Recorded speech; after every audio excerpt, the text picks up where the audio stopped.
زیر گردوں کھا رہے ہیں آدمی کو آدمی، ملتوں کو لوٹتی ہے ملتوں کی رہزنی، اہل خطہ سے ہے سوزاں میری جاں مثل سپن، سینے سے اٹھتے ہیں میرے نالے ہائے درد مند، ہے وہ ملت زیرک و روشن ضمیر و خوش خصال، دہر میں اس کی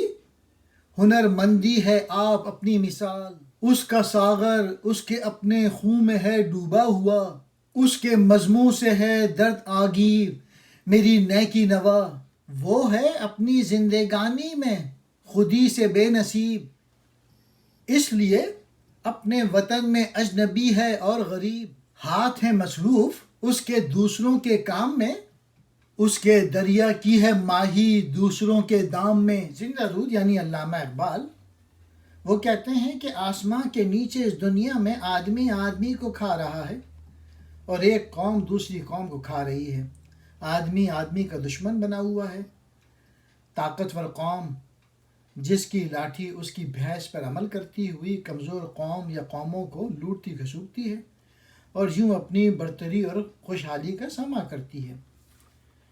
میری جان خطہ کشمیر کے لوگوں کی زندگی کے حالات دیکھ کہ سپن کے دانے کی طرح چٹک رہی ہے، جل رہی ہے، فریاد کر رہی ہے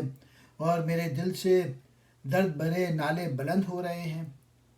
کشمیری قوم ایک باریک بین بہت سوجھ بوجھ والی دانشمند اور خوش شکل افراد کی قوم ہے، دنیا میں اس کی ہنرمندی ایک دلیل ہے۔